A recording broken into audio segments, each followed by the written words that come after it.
Doctors आजकल IVF के इतने सारे सेंटर्स हैं, बहुत इन्फॉर्मेशन है इस टॉपिक के ऊपर और टू नो कि कहाँ कहाँ सेंटर्स हैं, लेकिन आपको कैसे पता चलेगा कि कौन सा सेंटर आपके लिए है या कहाँ जाएं? आईवीएफ सेंटर्स आजकल बहुत है, पेशेंट के बाद बहुत सारे ऑप्शंस होते हैं, तो फर्स्ट उनका यही इम्पल्स होता है कि जो हमारे नियर बाय है हम वहाँ कराएं।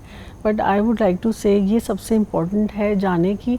आप ये मत सोचें कि जो सबसे नियरेस्ट है वहाँ जाएं। कुछ चीज़ें ऐसी हैं जिनको ध्यान में रखना बहुत इम्पॉर्टेंट है before you choose any IVF centre. सबसे इम्पॉर्टेंट तो ये कि आप ये जानें कि वहाँ का सक्सेस रेट क्या है।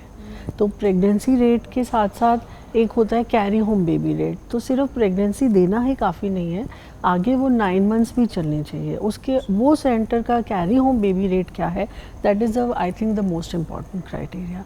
देन आजकल सब सेंटर्स की वेबसाइट रहता है, तो आप वेबसाइट पे जाएं, पूरा इन्फॉर्मेशन लें कि वहाँ के जो क्लिनिशियंस हैं, जो रिप्रोडक्टिव मेडिसिन एक्सपर्ट्स हैं, उनका क्लिनिकल एक्सपीरियंस कितने इयर्स का है, what is their success rate, कितनी प्रेगनेंसीज वो अब तक कर चुके हैं।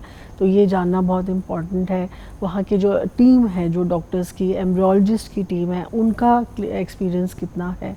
तो ये कुछ चीज़ें ऐसी हैं जो आपको वेबसाइट पे देखने से ही मालूम पड़ जाएंगी। एंड देन फिर एम्ब्रियोलॉजी लैब जो है। आईवीएफ के सक्सेस में डॉक्टर के साथ साथ एम्ब्रियोलॉजिस्ट का भी इक्वली रोल होता है। एम्ब्रियोलॉजिस्ट वो डॉक्टर होता है जो लेबोरेटरी में एग और स्पर्म से एम्ब्रियोज बनाता है, और एम्ब्रियोलॉजिस्ट का एक्सपीरियंस और एम्ब्रियोलॉजिस्ट के क्या रिजल्ट्स हैं, वो कैसे क्वालिटी ऑफ एम्ब्रियोज बनाता है, उसके ऊपर सक्सेस डिपेंड करता है। तो जो भी लैब्स हैं वहाँ पे जो एम्ब्रियोलॉजिस्ट होने चाहिए वो फुल टाइम एम्ब्रियोलॉजिस्ट होने चाहिए, बिकॉज एम्ब्रियोलॉजिस्ट की अपनी देश में शॉर्टेज है। तो बहुत सारी जगह क्या होता है कि वो पार्ट टाइम फ्रीलांसर्स को बुलाते हैं, जब केस हुआ तब बुला लिया, और जब केस नहीं है तो उनको नहीं बुलाया। तो उससे क्या क्वालिटी मेंटेन नहीं हो पाती है।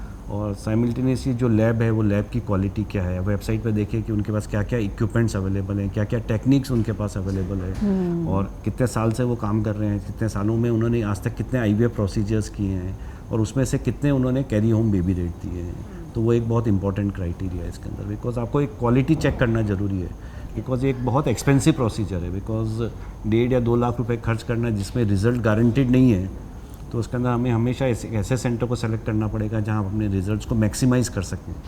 वो 100% नहीं हो सकते, बट हाँ डेफिनेटली अपन राइट सिलेक्शन से उसको मैक्सिमाइज़ कर सकते हैं। तो अगर आप भी इनफर्टिलिटी या फिर निसंतानता की प्रोसेस या इस प्रॉब्लम से जूझ रहे हैं तो आप संपर्क कर सकते हैं, सवाल पूछ सकते हैं नीलकंठ आईवीएफ के डायरेक्टर्स और फर्टिलिटी एक्सपर्ट्स से। अगले एपिसोड में हम और बात करेंगे इनफर्टिलिटी के बारे में।